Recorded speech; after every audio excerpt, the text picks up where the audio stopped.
formation politique, en l'occurrence l'Union des forces de changement, l'UFC, vous a exclu, vous et 3 autres avis du parti. Quel est votre point de vue? D'abord, je vais vous remercier de m'avoir posé cette question. Et disons que ce n'est plus ma formation politique telle que vous venez de le dire. J'ai été exclu et que je ne suis plus membre de l'UFC. Et je ne le serai plus. Bon. Sur le fond, je vous dirais tout simplement que J.K. nous avait dit qu'il a signé un accord avec le RPT dans le temps. Et nous pensons que cet accord pouvait faire parvenir l'alternance à tout prix. Mais, au fil du temps, on a cru que c'est d'une manière ou d'une autre, à travers les Romao ou les Orini, de nous amener tous à unir. Nous nous sommes dit non. Nous sommes opposés formellement à cet acte.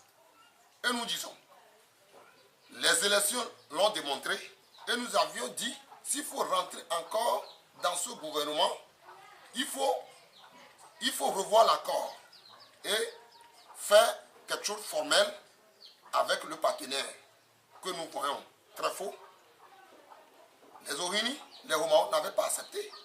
Le débat en interne au sein du parti même a été refusé. Et nous disons, sur cette voie, nous ne pensons pas rentrer dans l'Union. Nous voulons une alternance dans ce pays. Bon, quitte à qui, ça, nous ne le sait pas. Mais dire aujourd'hui que notre formation politique, je dirais non. Je ne suis plus militant de l'UFC. Oui, on vous reproche que vous avez voulu être ministre. Cela n'a pas été le cas. C'est pour cette raison que vous criez aujourd'hui hold up. Non, tout ça là, c'est des alibis. Je n'ai même pas... Est-ce que bon, être ministre, c'est une fonction? Ça, c'est la question. Le 14, le dimanche, le 14, on était parti voir le président national pour l'entrée ou non de l'UFC dans ce gouvernement. Et que nous ne pouvons plus rentrer dans ce gouvernement sans voir le contenu d'un quelconque accord. On l'a dit, j'ai débattu 3 heures de temps avec le président national J.K. Olympio. Il a dit de voir Christelle, de convoquer une réunion, que les cadres vont se voir. Je n'étais pas parti pour lui demander que je voudrais être ministre. Lui-même le sait. Il est en train de mentir. Mais à son âge, s'il ment en nom, ou bien c'est les Romao qui lui disent ça l'engage. Pour nous, l'expérience nous a démontré clairement que le partenaire ne voulait pas que nous arrivions au pouvoir. Ça, c'est clair. Et nous sommes clairs là-dessus que faire encore de partenariat avec ces messieurs, nous ne sommes pas d'accord. Quand on dit, Timothée voudrait être ministre, c'est le pourquoi. Il s'agit pourquoi. Mais je pense que la question n'est pas d'être ministre. Même quand j'étais parti voir le président national J.K. Olympio le 14, il m'a tendu une fiche me demandant qu'on lui a donné 3 portefeuilles. Et que voilà 4 portefeuilles dans lesquels il faut prendre 3. Donc, à moi de choisir ce que je lui ai dit non. La question n'est pas d'être ministre, il faut la survie du parti. Et que son honneur est en jeu. Le parti est en jeu. Le nom de son papa est en jeu. Et l'honneur de son papa aussi serait en jeu. Donc, s'il vaut mieux le faire, il faut ce choix l'entrée de l'UFC au gouvernement. À tout le mieux, une discussion en interne, voir nos faiblesses, nos efforts et quelle est la cause réelle de notre échec. C'est suite à ça qu'on peut décider l'entrée ou non de l'UFC au gouvernement. Mais s'il ose le faire, il le ferait en son nom personnel. Il ne verra pas Timothée derrière lui. Je l'ai clairement dit. Et on a fait un débat houleux de 8h à 11h. Je rentrais dans sa maison à 6h. Il me recevait, il était avec Romao, le faux qui est à la CENI. Et à sa sortie, il me recevait à 8h du matin. Et on a fait un débat de 8h à 11h. Donc la question n'est pas d'être ministre. Car quelqu'un le dit que bon, ça qu'on veut être ministre, c'est pourquoi c'est des aigris, c'est des sans-emploi. Non. Je vous dis, à quelle élection on peut remettre à une préfecture considérée comme une circonscription électorale 500 000 et 100 t-shirts.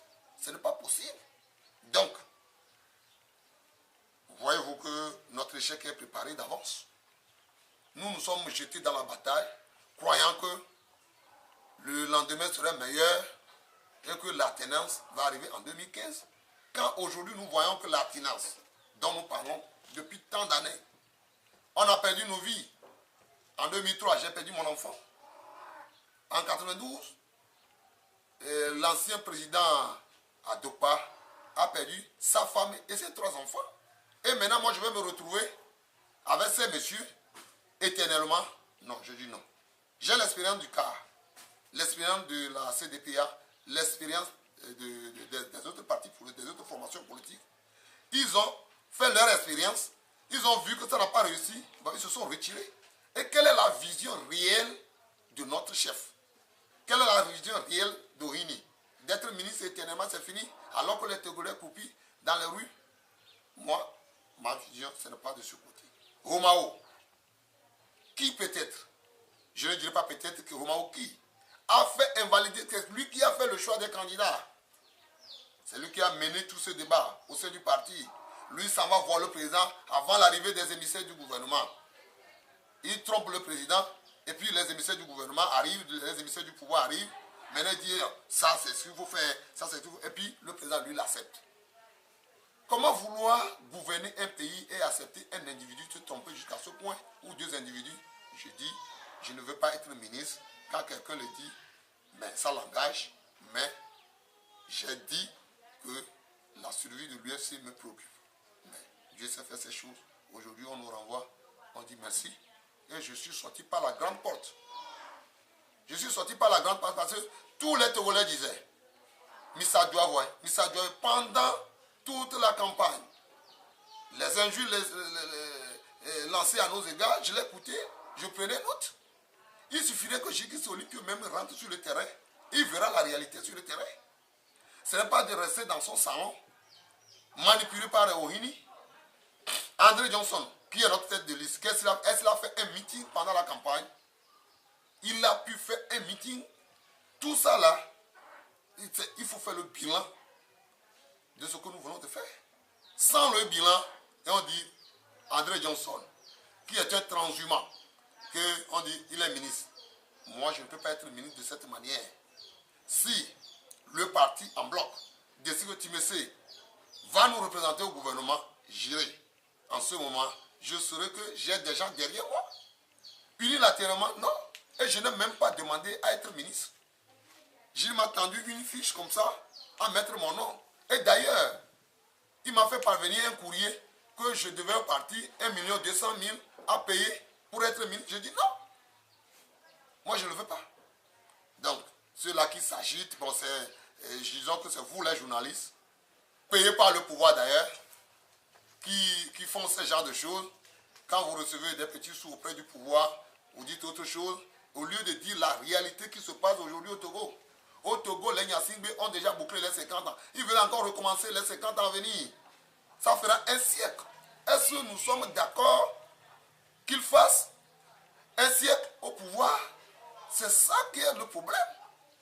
Il faut voir l'expérience des autres pays. Au moins, du moins, ce qu'ils disent aujourd'hui que bon, ça va. C'est ce que moi j'ai pu comprendre. Oui, président, honorable député Timessé, vous ne voyez pas que vous êtes réveillé trop tard? Non. Je dis, dans notre maison, le respect d'une personne âgée est le mieux. Et que quand les gens criaient que Jikis a mal fait, moi je disais c'est mon papa. Il ne faut pas lâcher mon papa de la sorte. Au moins, on peut l'arriver à convaincre, à prendre une ligne directe. Mais, quand il y a des émissaires, je dirais, des mesquins autour de lui, des ventrologues autour de lui, Pour dire que non, il faut foncer seulement, nous allons manger. C'est à ce titre que je dis non. Donc, ce n'est pas trop tard, mais il vaut mieux tard que jamais. Vaut mieux tard que jamais.